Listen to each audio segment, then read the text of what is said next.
Do you have no sense of shame at all? Just what do you think you're doing here, Tony? Huh? What's going on, Valerie? I have no idea why you'd suddenly send me such an aggressive text like that. It's my dad's visitation, right? And the funeral is tomorrow, so I'm not sure what exactly you think is shameless about a son going to his own father's visitation. Oh, sure. Now you're the loyal and devoted son, are you? Maybe you should have shown your father a little more respect when he was alive. You never came around to visit him, so what makes you think you have any right to pretend like you care about him now? Never is a bit strong. Though I will admit that I haven't been able to get back home as much as I'd like. I presume you're also aware that I didn't have the best of relationships with my father. Oh yeah, I've heard all about the two of you. I thought so. My relatives were also well aware of the circumstance surrounding my relationship with my father, and for the record, I've met with my father plenty of times over the years. It just so happened that I mostly saw him at the homes of our relatives who live nearby. Despite the difficulties between us, it's not as if we had cut each other out of our respective lives. And since the visitation and the funeral are, in some sense, a sort of family reunion, I'd say there's no problem at all with me coming here today. Ugh, you're unbelievable. Like seriously, this is super gross. What are you doing? I'm sorry, Valerie, but you're going to have to be a bit more specific. What exactly am I doing that's so gross? Don't think I don't know.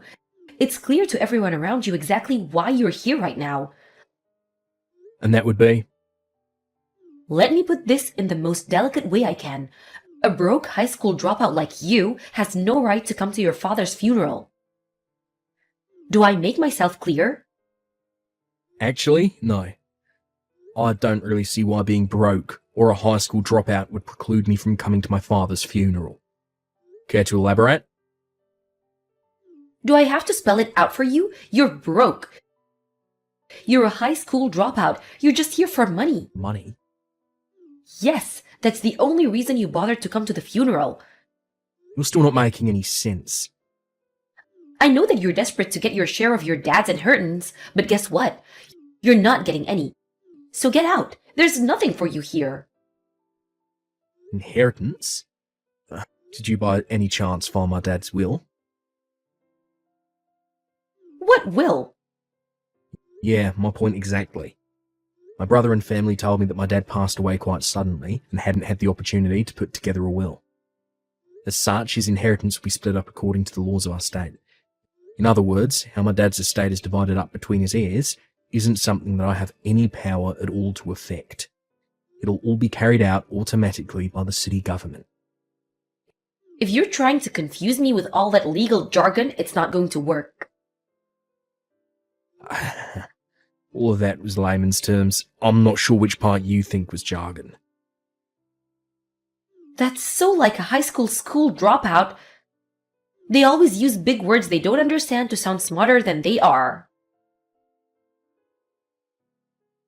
Anyway, I'm planning to be in town until my dad's funeral is over. Oh yeah?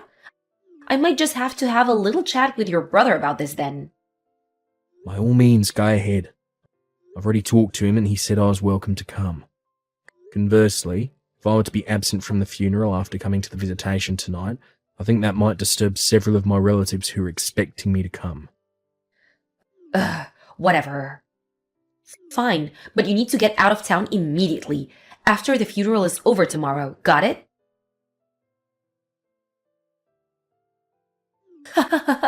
That's what you get? Valerie, would you mind explaining why you just dumped a bucket of water all over me? I may have let you come to the funeral, but a high school dropout has no right to sit in front with the family. You can sit in the back. You seem like you wouldn't be happy no matter where I sat. Well, duh. Besides, the visitation is over, and now the funeral is over, so you've got no more reason to stick around. Hurry up and get out of town like I told you to. As you wish. You can take care of things from here. And don't you ever show your face around here again. Tony, I'm so sorry. Hey, Ellen. Thanks for taking care of the funeral today. It was lovely. Where are you right now? In a hotel across the street from the airport. I was planning to stay the night here, so I already had a reservation. My flight isn't until the morning, so I'm just kind of killing time until then. But what's up? Why are you apologising to me all of a sudden? When I heard what happened, I had to apologise. During the funeral service, I looked around and noticed you weren't in your seat anymore. My wife told me that you'd gotten sick and went to the emergency room, and I completely believed her at first. And then at lunch, I was talking to some of our family about you. And they said that Valerie had dumped a bucket of water on you and kicked you out of the church. I'm so sorry it took me so long to realise what had happened. Don't worry about it, Alan. You've got nothing to apologise for. You had more than enough on your plate already with handling all the funeral arrangements.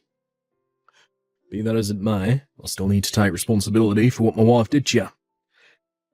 Again, Tony, I'm so sorry for what happened.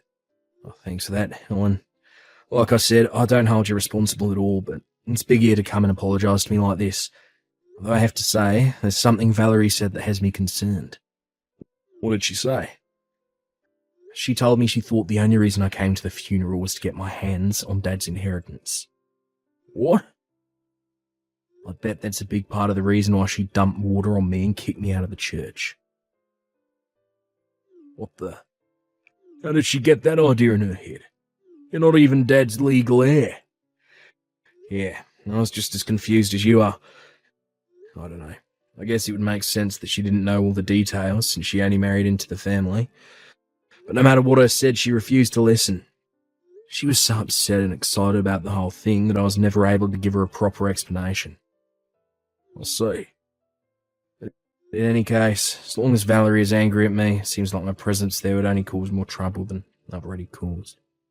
I know it's only been a short time since Dad died, and I hate to force this on you in such a difficult time, but is it alright if I leave everything from here on out to you? Yes, no trouble at all. Leave everything to me.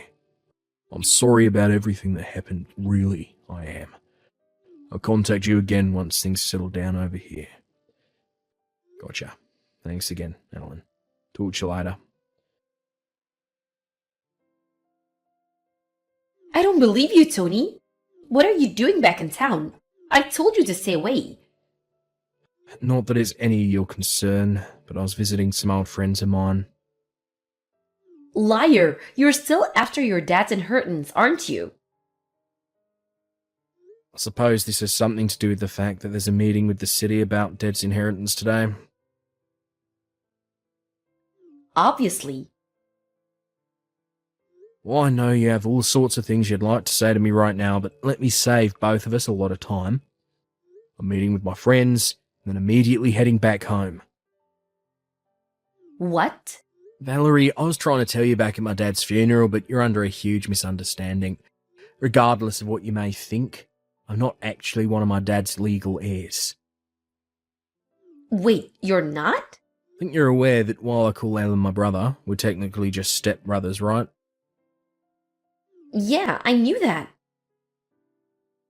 Right. So Alan is our dad's son, and I'm our mum's son.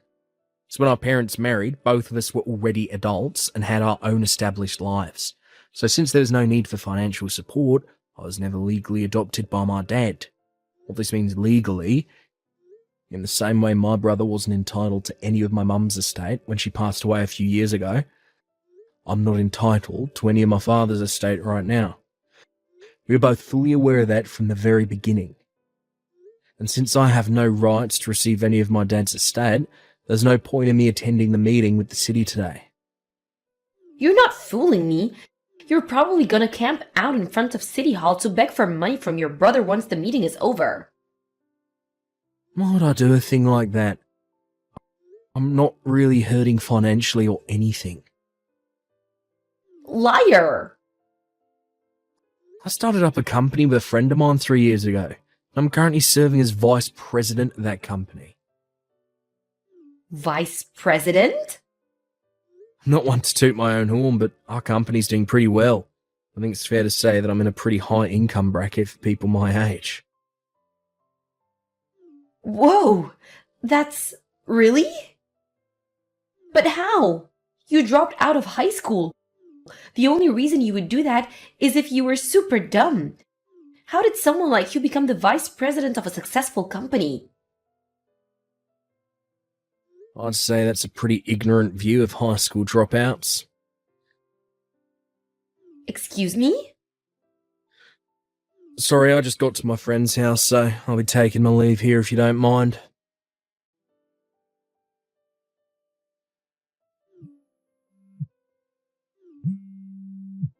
Tony, this is your doing, isn't it?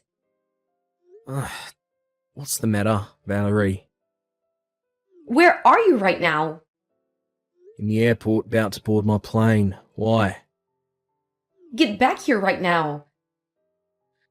Hate to disappoint you, but I'm afraid I can't do that.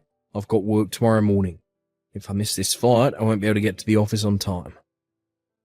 Your job isn't what's important right now. My future is what's important. At this rate, I'm gonna be divorced before I get my share of your dad's estate. Ah, I see. Is that all you have to say? If I'm not mistaken, my brother told you he's going to divorce you right before the meeting with the city started, right? Yes. Now that you know what's going on, hurry up and get your butt over to City Hall right now and fix what you did. Fix what exactly? Stop playing innocent. You high school dropouts are all the same. You always use dirty tactics to get what you want. What did you say to my husband? Whatever you said, it got my husband to divorce me. I'm gonna lose my share of his inheritance. Well, Valerie, I'm afraid to say that you're once again drastically misunderstanding the situation. How? Ordinarily, this is a conversation that would be best to have in person, but in your case, I think writing it all out via text will help you understand. Just spit it out already. What did you do? I'll explain it step by step, so make sure you read each message thoroughly before moving on to the next one. First of all, about the inheritance. As I mentioned before, my deceased father's only legal heir is my brother, Alan. If my mother was still alive, then she would also be a legal heir as his wife, but she passed away a few years ago. So again, the only legal heir is my brother, Alan. Aren't you forgetting someone? What about me? No, I wasn't forgetting anyone. My brother is the only legal heir. What? Let me explain this in the absolute simplest possible terms. According to local, state, and federal law, daughters and sons-in-law are not considered to be legal heirs with inheritance rights. Wait, really? In the event you're adopted as their legal child or written into their will as an heir, then yeah, you would be a legal heir with inheritance rights. But as far as I'm aware, that didn't happen in your case. So once again, the only legal heir is my brother. Then why did he divorce me? If I was never gonna get any of the money, then what's the point in divorcing me? I believe that my brother's divorcing you for reasons that have nothing to do with the inheritance. Then why? Ah, speak of the devil. Looks like Alan is trying to call me right now. Alan? Really? I'm sorry, but if you'll excuse me, I'm going to take this call. I'll message you when I'm finished. Sorry to keep you waiting, Val. According to my brother, as soon as he told you he was divorcing her, you ran away and locked yourself in your room before he had a chance to give you an explanation as to why. I suppose the reason you text me right now is most likely because you're convinced, for whatever reason, that I'm the one responsible. Correct? You are responsible. I know it was you. You're just mad at me because you found out you wouldn't get any of your dad's inheritance. Valerie, please. I wish you'd stop making such brash allegations against me. I already received my mother's inheritance several years ago when she passed away. And my brother is the only person with inheritance rights to our father's estate. Both of us have been well aware of this for quite some time now. What inheritance? Your mother was so poor you had to drop out of high school to get a job and support her. What inheritance could she have possibly left you? Well, you're correct about one thing. We definitely had financial difficulties in my childhood years. I knew it. However, it was only for my childhood years. After I graduated high school, my mother took an enormous risk and opened her own interior decoration store. Really? It's quite successful, and she left me a sizable inheritance when she passed. Actually, that store's now being run by my wife. My mother had been training her up in preparation to take over when she retired. Oh, So, as you should now be able to tell, I'm not quite in as hard of financial straits as you are at this point in time. hey, what's that supposed to mean? You're making it sound like I'm the one who's dirt poor. I wouldn't make a claim like that without any justification. As I understand it, you have outstanding debts totaling $30,000. How did you? Then there's the matter of your infidelity. My what? Sorry, allow me to rephrase. My brother is divorcing her because of your affair. Oh, He only gave me a basic overview, so I'm a bit short on the specific details, but from what he said, he seems like he did his homework. You should operate on the assumption that he knows basically everything. no way. I worked so hard to hide it from him. It would seem that you left behind a trail of breadcrumbs which Ellen picked up on. Now then, if you'll excuse me, Wait, I just heard the call to start boarding my plane, so I'll take my leave here. but how did... I never thought I'd actually get caught.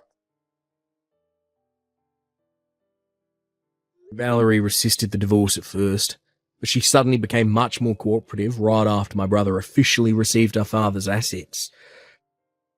Come to find out, Valerie was under the false impression that she would be able to receive a share of the inheritance during the divorce proceedings. Her lawyer was burdened with breaking the news to her, but no, assets a spouse receives through inheritance are not subject to property division in the event of a divorce. This came as a terrible shock to Valerie, who had been intending to use that money to finally pay off her debts, as well as soften the blow of my brother's lawsuit against her for infidelity. Faced with this reality, Valerie stormed over to my brother's house and said that she was taking back her consent to the divorce, but it was already too late. The divorce had already been finalised. Not to mention my brother wasn't even at the house because he had already sold it and moved. After being abandoned by her husband, she tried to run back to the man she was cheating with, but he turned her away. She then went to her parents, who also turned her away. She's now living in a run-down subsidised apartment, working multiple part-time jobs and gradually chipping away at her multiple sources of debt while barely managing to scrape by.